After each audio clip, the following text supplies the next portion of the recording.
우리 가성교회는 해마다 새해를 시작하면서 두 가지의 아주 중요한 일을 우선적으로 실시하고 있습니다.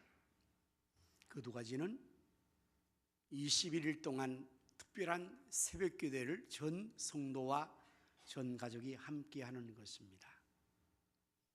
이것은 예수님께서 우리의 삶의 우선순위와 삶의 원리로 제시하신 마태복음 6장 33절의 말씀, 그런즉 너희는 먼저 그의 나라와 의를 구하라, 그리하면 이 모든 것을 너에게 더하시라는 주님의 말씀의 원리에 입각해서, 또한 와서 요행적을 보라, 이른 새벽에 하나님이 도우시려는 시편의 말씀을 근거로 21일 동안 새해를 시작하면서 가장 먼저 하나님 앞에 하루의 처음 시간을 들여서 전 성도가 어린 아이 자녀와 함께 21일 동안 새벽에 제단사 하나님 앞에 기도를 드립니다.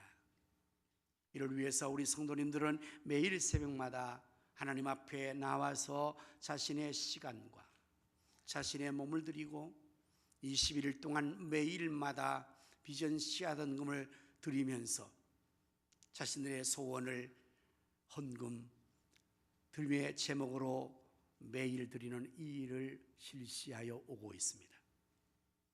사실 힘드는 일입니다. 새벽을 깨어 기도하는 일, 평소에 하지 않는 사람들이라는 것은 굉장히 어렵지만 우리 성도님들은 이 일을 위해서 함께할 때에 모두가 함께 이 일을 해서 이제는 우리 가성교회 성도님들은 의례껏 새해를 시작하면 먼저 기도로 시작해야지, 21일 동안 이 특별 새벽 기도를 얼마나 잘 하시는지 정말 감사할 일이죠. 그래서 하나님께서 우리 가성교회를 이렇게 축복하시고 은혜 가운데 든든히 서가며 부흥하게 하신 줄로 저는 확신합니다. 이 성전을 2017년에 건축을 시작하고 2018년에 입주를 했습니다. 그런데 여러분 알다시피 2019년도에 코로나가 전 세계적으로 닥쳤습니다. 무려 3년의 기간 동안에 팬데믹이 있어서 모든 사회 기능과 개인과 삶의 모습들이 정상에서 완전히 벗어나 그야말로 극도의 위기상을 맞이했습니다. 하지만 하나님께서 우리 교회를 사랑하시고 은혜 주셔서 그 어려운 팬데믹의 고난 시대도 전혀 어려움 없이 하나님의 교회가 이처럼 든든히 서가며 부흥할 수 있던 것은 먼저 그의 나라와 의를 구하는 이 삶을 하나님 말씀대로 순종하여 실시한 것이라고 저는 자신 있게 말씀드릴 수 있습니다. 또 한 가지는 새해 시간에서 우리 모두가 하나님 앞에 새해의 각자의 말씀들을 약속의 말씀으로 송구영신 예배 때 다 받습니다. 그 말씀을 중심으로 이제 신년이 되면 약속의 말씀 신년 대신방을 실시함으로써 각자의 주의 하나님의 약속의 말씀을 더 확실하게 전하며 기도하며 그 약속을 믿고 한 해를 시작하여 나가기에 말씀과 기도의 두 축을 통해서 하나님의 함께 임마누엘 하심과 하나님의 인도를 따라가기에 우리 교회가 지금까지 계속해서 은혜 가운데 부흥되고 있다고 저는 확신합니다. 이 또한 우리 모든 성도님들이 너무나 익숙하게 이 목회 프로그램에 잘 함께 협력하고 함께 순응해 가기에 교회는 은혜 가운데 든든히 서가며 부흥될 뿐만 아니라 우리 성도님들 개인들도 믿음이 성장하고 하나님의 은혜 가운데서 개인의 심령과 가정이 자녀가 복을 받게 되는 줄로 믿습니다. 우리 하나님은 신실하신 하나님이십니다. 약속의 하나님이십니다. 약속하신 것은 반드시 이루시는 신실하신 약속의 하나님께서 우리에게 말씀을 통해서 약속을 하십니다. 그래서 하나님 말씀은 약속, 하나님의 약속입니다. 오늘 신명기 28장의 본문은 선민의 축복장으로서 하나님께서 당신의 백성들에게 말씀으로 약속하시는 축복의 내용이 이 내용으로 되어 있습니다. 하나님은 말씀으로 우리에게 약속하시는데 본문의 1절과 2절을 보시면 그 약속이 분명하게 제시되고 있습니다. 내가 내 하나님 여호와의 말씀을 삼가 듣고 내가 오늘 내게 명령하는 그의 모든 명령을 지켜 행하면, 약속이죠. 조건절로 되어 있어요. 행하면 내 하나님 여호와께서 너를 세계 모든 민족 위에 뛰어나게 하실 것이라. 2절 내가 내 하나님 여호와의 말씀을 청종하면, 조건 약속이죠. 청종하면 이 모든 복이 내게 임하며 내게 이르리라. 하나님께서는 우리에게 이 말씀을 통해서 약속을 이와 같이 하십니다. 성경의 말씀들은 다 하나님의 약속으로 되어 있다고도 과언이 아닙니다. 마태복음 7장 7절의 말씀 여러분 너무나 잘 아실 것입니다. 구하라 그리하면, 약속이죠. 주실 것이요. 찾으라 그리하면 찾아낼 것이요. 문을 두드리라 그리하면 너에게 열릴 것이라. 약속이요. 기도하는 자에게, 구하는 자에게 하나님께서 주시겠다고 약속하시는 것입니다. 그래서 우리는 이 신실하신 하나님의 약속 믿고 하나님 앞에 구하고 찾고 두드리며 기도하는 것입니다. 우리의 모든 기도는 그러므로 반드시 하나님께서 응답하여 주십니다. 사도행전 16장 30절의 말씀 보면 주 예수를 믿으라 그리하면 너와 내 집이 구원을 받으리라. 우리 모두가 예수 그리스도를 구주로 믿으면 우리의 집이, 모든 가족이 다 구원을 받게 된다고 말씀하고 있으니 우리 모든 성도님의 가정에 예수님을 믿음으로 말미암아 온 가족들이 다 구원받을 수 있기를 주님의 이름으로 축복합니다. 하나님 약속하셨어요. 주 예수를 믿으라 그러면 너와 내 집이 구원을 얻으리라. 이렇게 하나님의 말씀은 약속으로 되어 있어서 성경 하나님 말씀은 약속의 책이라고 이름이 붙여져 있습니다. 그래서 구약, 옛 언약이라는 말이에요. 신약, 새로운 약속이라는 말입니다. 그래서 성경책은 이게 구약과 신약으로 약속의 책으로 묶어져 있는 약속의 책이라고 말씀하고 있으니 하나님께서 우리에게 말씀으로 우리를 축복하실 약속을 하십니다. 자, 어떤 약속을 하나님께서 오늘 본문에서 하고 있을까요? 1절의 말씀을 다시 한번 보면 내가 내 하나님 여호와의 말씀을 삼가 듣고 내가 오늘 내게 명령하는 그의 모든 명령을 지켜 행하면 내 하나님 여호와께서 너를 세계 모든 민족 위에 뛰어나게 가실 것이라. 약속이 하나님 말씀을 삼가 듣고 그 말씀을 지키면 세계 모든 민족 위에 뛰어나게 해주신다고 약속하셨습니다. 여러분, 이 약속이 실현되었습니다. 바로 하나님 백성인 이스라엘 유대인들에게 이 말씀이 실현됐어요. 이 신명기에서는 바로 하나님 백성인 이스라엘 백성들에게 주어진 말씀이기에 아브라함의 자손인 이스라엘 백성들이 모세의 이 말씀을 하나님 말씀으로 그들이 받고 이대로 행하였습니다. 그래서 세계 모든 민족에 뛰어난 민족이 되었습니다. 세계 모든 민족에 뛰어난 민족이 바로 누구입니까? 히브리 민족, 유대인들, 아브라함의 자손들, 하나님의 율법의 말씀을 받아서 그대로 지켰던 그들이 세계 모든 민족에 지금 뛰어나 있지 않습니까? 여러분, 노벨상의 수상자의 25%가 다 유대인들이에요. 각 분야에서 최고의 뛰어난 민족이 되어 있습니다.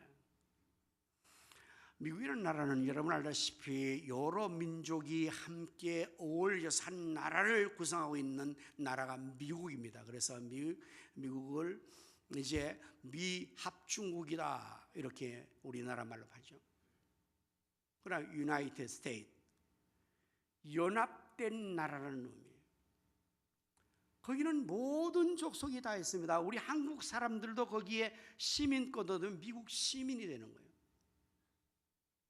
일본 사람이나 중국 사람이나 또는 그 외 여러 나라 사람들도 거기에서 시민권을 얻으면 미국의 당당한 국민이 되는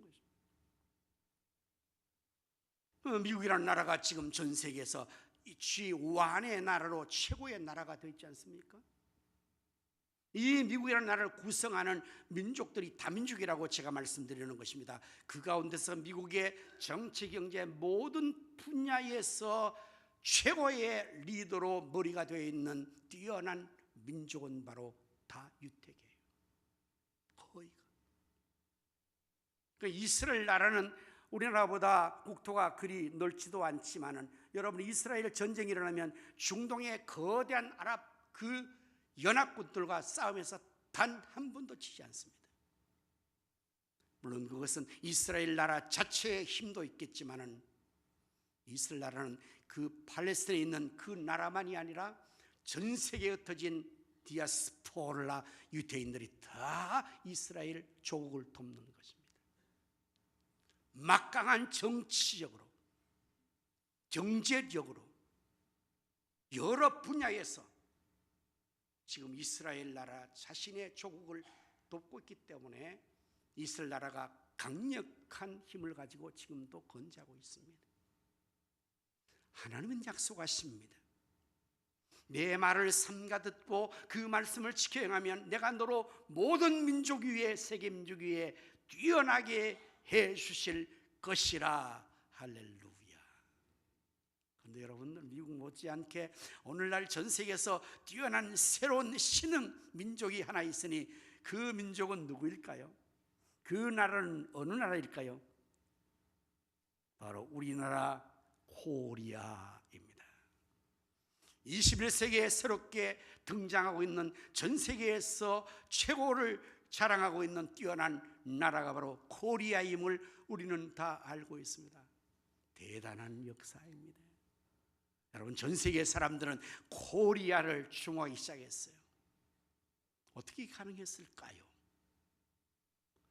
우리나라 역사가 반만년 유구한 역사로서 우리는 역사를 자랑할 수 있겠지만 그러나 사실 우리나라의 역사는 반만의 역사가 굴욕과 패배와 수치와 가난과 무지와 처참한 역사임을 결코 우리는 부인할 수가 없습니다. 아무리 미화시켜도 1884년 기독교의 선교의 기원을 시작으로부터 오늘 2026년까지의 역사를 제외한 그 이전의 역사는 한반도 조선의 역사는 코리아 역사는 굴욕과 수치 역사입니다. 가난과 빈곤과 무지의 역사입니다. 수많은 외세의 침략으로 짓밟히고 아주 민족성이 다 말살되었다고 관해하는 그러한 아픈 역사를 우리는 다 제국이 일어날 때마다 이 나라가 침묵을 당했습니다.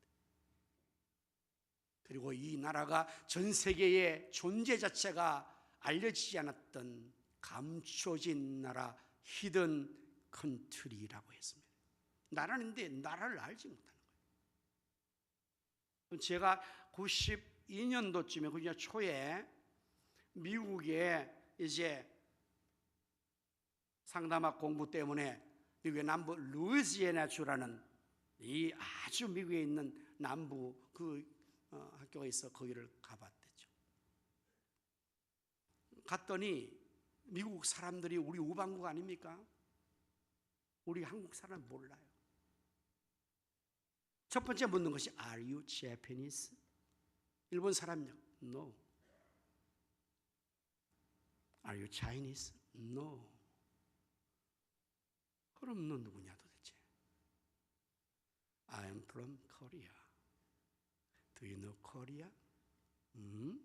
코리아? 한국을 모르는 거예요. 아주 시골 사람이니까 그럴까요? 그 정도로 코리아는 알려지지 않았습니다. 자유우방국인 나라에조차도 우리나라의 존재 자체도 알지 못하는 그러한 때가 있었다는 거예요. 그런데 오늘날 전 세계는 코리아를 모르지 않습니다. 코리아 열풍이 전 세계를 휩쓸고 있습니다. 어떻게 가능했을까요?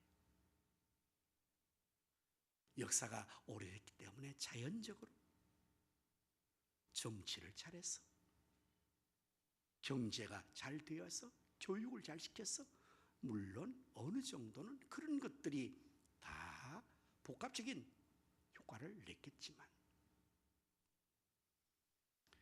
이 코리아가 전 세계에서 지금 뛰어난 민족이 될 수 있을 것은 오늘 약속하신 하나님 말씀대로 했기 때문이라고 확신합니다. 곧 이 나라 백성들이 하나님 복음이 들어온 이후 1884년 이후에 하나님 말씀의 복음이 들어온 후에 이 나라 조선의 사람들이, 코리아의 사람들이, 대한제국의 사람들이 하나님 말씀대로 말씀을 지키느라 힘을 써서 말씀을 열심으로 잘 지켰기 때문입니다. 여러분, 우리나라 성도들만큼 하나님 말씀을 열심으로 지키는 나라의 백성들이 세계에서 찾아볼 수가 없습니다. 복음의 종족인 미국이나 네덜란드나 화란이나 영국이나 다른 모든 나라들이 오늘 우리나라처럼 이렇게 하나님을 섬기고 주의 말씀을 지키는데 열심한 나라는 아직도 없습니다. 유래를 찾아볼 수 없는 이 코리아 백성들의 하나님 말씀을 지키는 이 신앙의 열성, 이것은 전 세계가 아무도 따라주지 못합니다. 새벽 기도를 하는 나라가 없습니다. 미국도 안 합니다. 영국도 안 합니다. 화란도 안 합니다. 네덜란드. 그런데 어떻게 이 한국의 성도들은 새벽 기도를 이렇게 매일마다 한다는 것입니까? 선교사님들이 복음을 전하면서 많은 복음의 내용들을 전했죠. 성경 말씀을 전하고 신앙생활에 대한 것 전하고 여러 가지 것들을 다 전하는데 새벽 기도는 선교사님이 전하지 않았습니다. 왜냐하면 자신들도 안 하는 것이니까요. 그런데 어떻게 한국 교회는 새벽 기도를 이렇게 열심히 하고 있는 것입니까? 우리나라의 일대 목사였던 길선주 목사님께서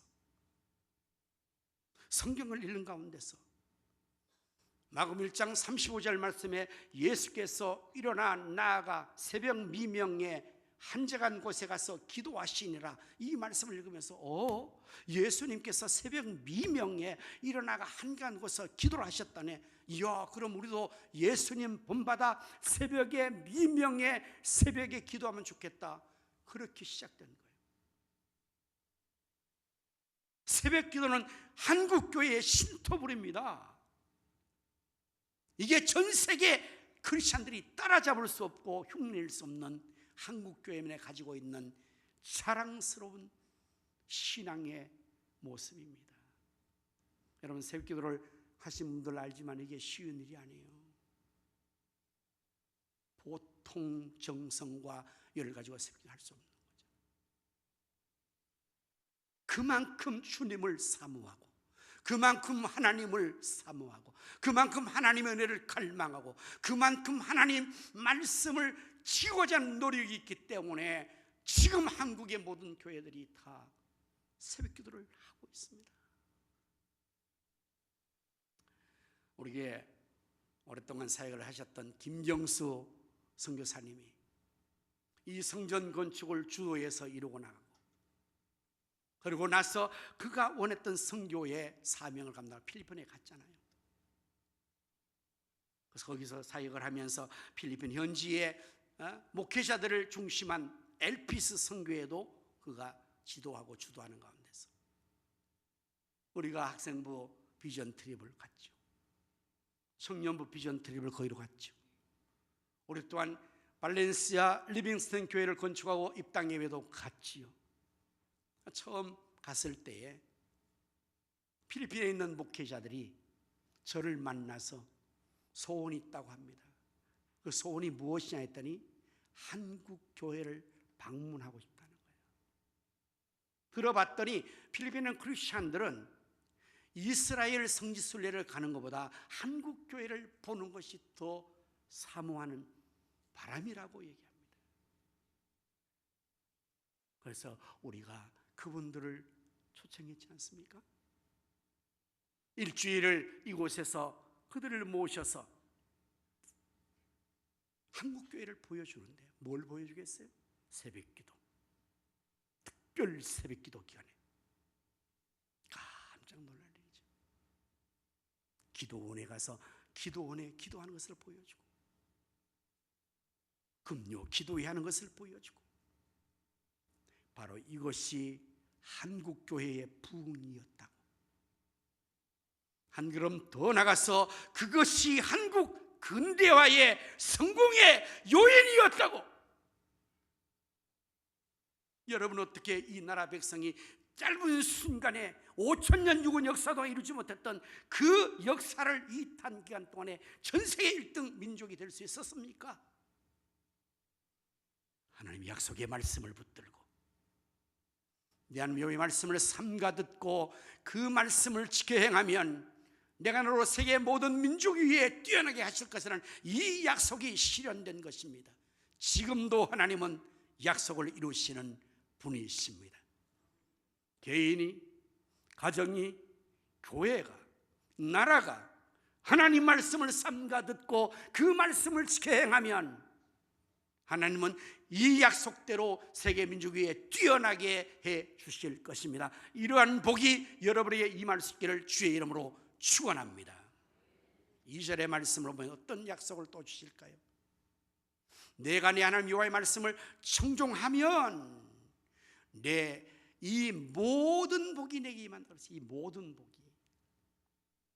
복은 3절 이하 6절까지에 나열되고 있어요. 3절에 어떤 복인가요? 어떤 이 모든 복이? 성읍에서도 복을 받고 들에서도 복을 받고 모든 장소에서 하나님 복 주신다는 거예요. 하나님 말씀을 잘 청종하고 지킬 때. 4절의 말씀 어떤 복이 임합니까? 내 몸에 자녀와 내 토지의 소산과 내 짐승의 새끼와 소와 양의 새끼가 복을 받아요. 자녀가 복을 받고 토지 소산이 복을 받고 짐승이 복을 받는다면 모든 게 다 복 받는 거예요. 어떻게 하면? 하나님 말씀을 청종하여 잘 지키면. 5절의 말씀 복은 무엇일까요? 내 광주리와 떡반죽 그릇이 복한다. 모든 그릇을 말하는 것은 이 모든 복이 여러분의 가정에 있는 모든 그릇에 하나님 복이 임하기를 축원합니다. 그릇 수만큼 복을 받는 거예요. 그릇이 많습니까? 그럼 그 그릇이 다 복 받는 거예요. 하나님은 우리에게 복을 주시는데 우리는 그 복을 받을 그릇은 우리가 준비해야 돼요.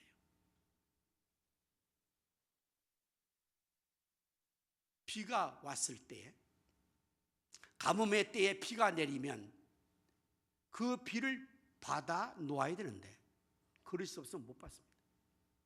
다 흘러버리고 맙니다. 구약 성경에 보면 재밌는 스토리가 하나 있는데, 엘리사 선지자 시대에 선지자 생도의 아내가 그 남편이 그만 죽고 말았어요. 그게 선지자 생도니까 얼마나 가난하고 어렵겠어요. 그래서 돈을 빌려 쓴 것이 빚으로 남아 있었습니다. 그 빚을 갚지 못한 채 남편이 죽고 나니까 빚쟁이 몰려왔습니다. 그래서 빚을 갚으라고 강압하면서 빚을 갚지 못하면 자식을 팔겠다는 거예요. 구약 성경에는 노예가 되는 경우는 빚을 못 갚을 때 노예가 됩니다. 이 얼마나 절박하고 위험한 순간인지 모릅니다. 이러한 사정을 가지고 엘리사 선지자에게 나와서 호소합니다. 선지자요, 지금 이런 상황에 놓여 있습니다. 남편은 죽고 빚은 많은데 빚을 갚을 그 길이 없어 자식이 노예로 팔리게 됐습니다. 도와주십시오. 이때 엘리사 선지자가 내 집에 그릇이 있느냐 무엇이 있느냐? 한 병의 그릇에 기름이 있고요. 그리고 그릇이 있습니다. 그러면 그릇을 이웃에 가서 빌되 조금 빌리지 많이 빌려라. 그렇게 명했습니다. 이 여자가 선지자의 말을 듣고 이웃의 집에 가서 그릇을 빌렸습니다. 그랬더니 선지자가 말한 그 기름을 병을 그릇에 다 부어라. 계속 그릇마다 채워지는 겁니다. 그런데 이 그릇에 기름이 다 채워지고 그릇이 없으니까 그다음부터 기름이 딱 끊어진 거죠. 오늘 여러분 하나님의 은혜와 축복이 한없이 우리에게 흘러넘칩니다. 하나님은 무한하신 자원을 가지신 분이십니다.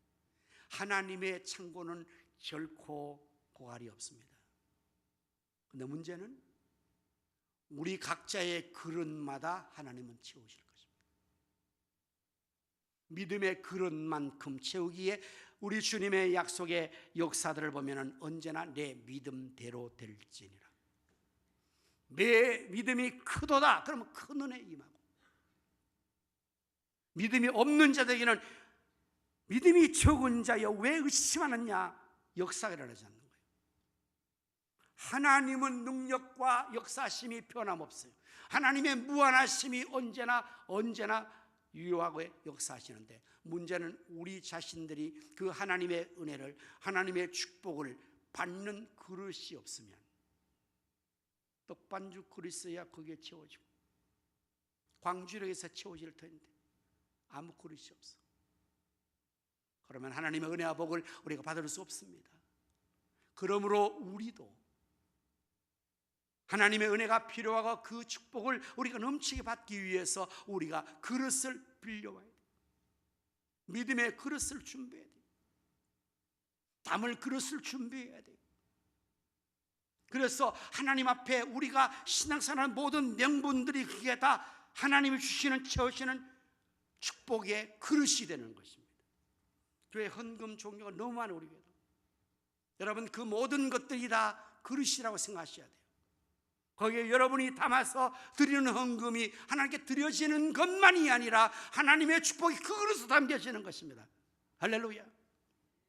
11조에 11조가 축복으로 담길 것이고, 비전 씨앗 헌금의 봉투의 비전의 축복이 담겨지고, 건축 선교의 각각 장학과 구제와 모든 봉투들마다 여러분이 드리는 예물만이 아니라 하나님이 그것을 받으시고 그 그릇에 각각 하나님이 채우시는 것을 넘치게 해주신다는 사실을 믿으시기를 바랍니다. 그런데 그릇이 없어.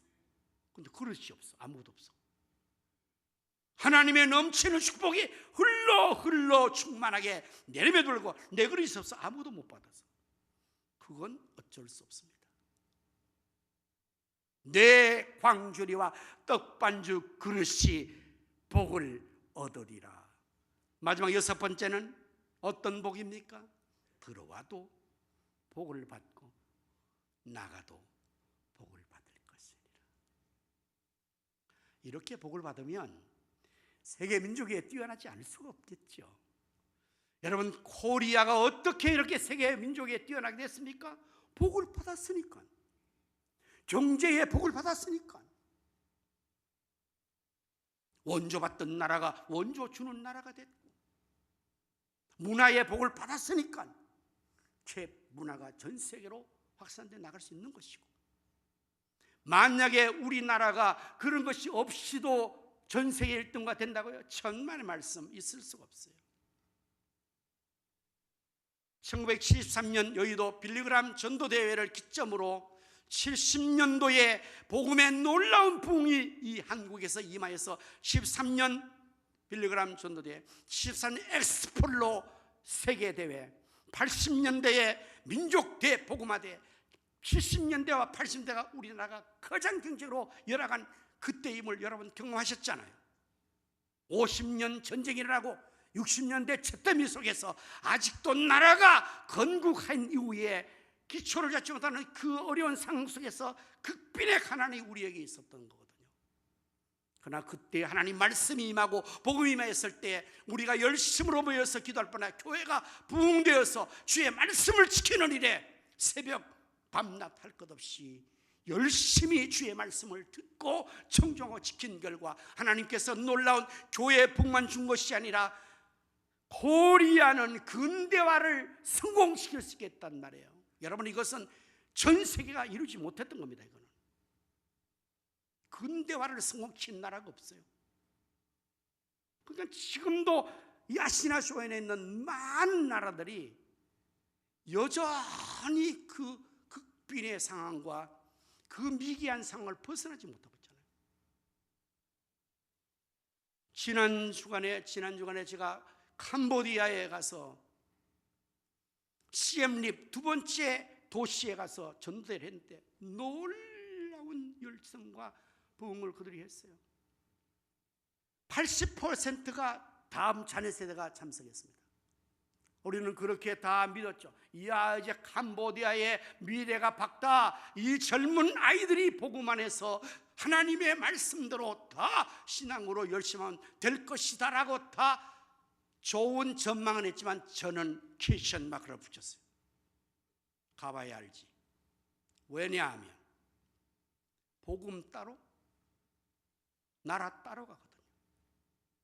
우리나라는 그 복음의 역사 이후에 바로 새마을운동과 근대화를 성공시켰기 때문에 교회만 부흥된 게 아니라 사회 구조와 나라의 제도와 모든 것들이 근대화로 만들어져서 하나님의 축복하심을 받아 누리기에 전혀 손색 없는 모든 인프라를 건축한 거예요. 그릇이 없는데 뭘 담아줘요? 그래서 태국도 필리핀도 인도네시아도 모든 아시아권에 있는 나라들과 남미 모든 나라들이 복음의 역사의 부흥은 경험했지만 나라는 여전히 미개한 상태로 넘어 있는 겁니다. 그런데 코리아는 이게 동시에 완전하게 이루어졌거든요. 사랑하는 성도 여러분, 하나님은 우리에게 축복을 언제나 약속하십니다. 그 약속은 조건이 이행될 때만에 유효합니다. 다시 말하면 이 모든 복과 세계 민족이 뛰어난 이 축복이 이루어지려면 우리로서는 하나님 약속의 말씀을 삼가 듣고, 잘 들어야 돼요. 건성으로 듣고 넘기면 안 된단 말이죠. 한 귀로 흘러버리면 이 약속의 축복은 실현되지 못할 것입니다. 왜냐하면 여러분 알다시피 모든 약속의 조건은 하나라도 어기면 내용은 파기되는 거예요. 그런데 여러분들 보험이나 다른 여러 가지로 계약을 할 때 그 내용의 전부를 꼼꼼하게 되면 너무 조항이 많잖아. 그냥 웬만큼 설득고 그냥 사인해버리면 나중에 그 안에 숨어있는 조건들과 그 모든 조항들 때문에 불이익을 당할 수가 있단 말이에요. 그런데 중요한 것은 언제나 또 작게 써놔요. 안 보이게 써놓는단 말이에요. 꼼꼼하게 그것을 잘 보지 않으면 놓치게 되고, 그거 놓치면요 나중에 보험이나 모든 계약 조건에서 그거 이행 안 해주는 거예요. 왜 안 해줍니까? 분명히 약속해요. 보세요, 특별 조항이 여기 있는 거. 그게 없다 이거지. 그걸 지키지 않았다는 거잖아요. 그래서 하나님 말씀을 우리가 삼가 듣는데 귀로 듣는 것이 아니라 마음으로 말씀을 새겨야 한다고 말씀하고 있어요. 신명기 6장 6절의 말씀이 바로 그 내용이에요. 오늘 내가 내게 명하는 이 말씀을 너는 마음에 새기고. 말씀을 잘 듣는다는 것은 귀로 듣는 걸 말하는 게 아니에요. 마음으로 듣는. 이 말씀을 우리의 마음에 새겨야 돼요. 십계명을 돌판에 새기듯이 하나님 말씀이 우리 마음의 육비에 새겨져요. 잘 듣는 것이죠. 여러분 예배 시간에 예배를 잘 들으시기를 바랍니다. 시작부터 마지막까지 온전히 주님만을 바라보며 생각하며 특별히 휴대폰을 여러분들 손에서 격리시키기를 바랍니다. 예배 시간에 이것 쳐다보고 있는 사람들이 많이 계시는데요, 미안하지만 당신은 오늘 예배의 실패자입니다. 여기 실패를 하되 그냥 한 게 아니라 하나님 면전에서 하나님 앞에서 그 행위를 했으므로 하나님을 업수히 여기는 죄를 하나 더 범하는 것입니다. 어느 존전이라고 지금 여기 와서 딴 생각을 해요? 어느 존전이라고 스마트폰을 훑고 있어요?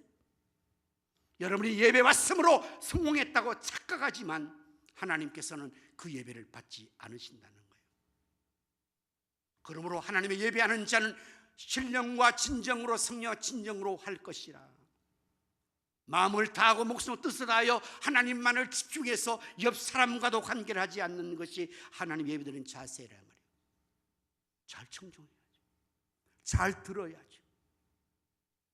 그리고 이 말씀을 지켜 행할 때 조건은 성립되어지는 것입니다. 약속 따로 이행 따로 되면 아무리 계약서를 써놔도 그 조건은 이루지 않는 거잖아요. 여호수아서 1장 8절의 말씀에서 하나님은 이렇게 우리에게 말씀하고 있습니다. 이 율법책을 내 입에서 떠나지 말게 하며 주야로 그것을 묵상하여 그 안에 기록된 대로 다 지켜 행하라. 그리하면 내 길이 평탄하게 될 것이며 내가 형통하리라. 중요한 게 뭐예요? 하나의 단어, 다입니다. 다. 율법의 말씀을 들은 말씀을 다 지켜야 돼요. 근데 우리는 다 지키지 않고 내가 좋은 것만 지킨단 말이에요. 내 귀에 달콤한 것만 지킨단 말이에요. 힘들고 어려운 것은 지키지 않는단 말이에요. 근데 여러분, 보약의 시료는 쓴 것에서 있다는 사실을 다 알지 않습니까? 한약을 지을 때는 모든 약재를 종합해서 십전대보탕, 그러면 그 가죽수가 많이 들어가거든요. 그 요소들은 약재가 쓴 것도 있고 단 것도 있는데, 여러분 만약에 그 약재가 쓰다고 해서 먹기 힘들게 그걸 다 빼버리고 감초만 따려서 드셔보십시오. 약효는 전혀 나지 않습니다. 입에 쓴 것이 몸에는 좋다고. 하나님 말씀도 우리가 지키기 어려운 것이 오히려 보약이 되는 거예요. 내 마음대로 좋은 것만 골라서 먹으면 편식이 될 것이고 그 약효는 전혀 없는 거예요. 그래서 하나님 말씀을 잘 듣되 잘 지키되 다 듣고 다 지켜 행하면 이 하나님의 약속된 이 축복의 약효가 100% 200% 나오고 그렇습니다. 하나님 앞에서 우리 이게 약이잖아요. 구약과 신약이지 않습니까? 양식이고 약이기 때문에 이것은 다 다려 먹어야 되고, 여러분 한약은 한 번 따려 먹고 끝내는 거 아니에요. 재탕, 중탕 계속해서 우려 먹어야 진정 그 약효가 나는 것처럼 하나님 말씀도 한 번 듣고 다 아는 거 아니잖아요. 또 듣고 또 음미하고 또 되새김질하고, 그럴 때 하나님 말씀에 깊은 은혜와 축복이 우리에게 다 임함으로 말미암아 약속의 복을 받아서 그야말로 우리 모두가 복을 받기에 세계 모든 민족 위에 뛰어난 민족으로서 복된 삶을 누리게 될 줄로 믿습니다. 2026년 시작하도록서 여러분 기도하셨으니 이제 약속의 말씀 붙들고 신방하고 나갈 때 여러분 약속의 말씀을 잘 듣고 이행하셔서 이 모든 복을 다 받아 누리시며 세계 민족에 뛰어난 여러분 다 되시기를 예수님의 이름으로 축원합니다.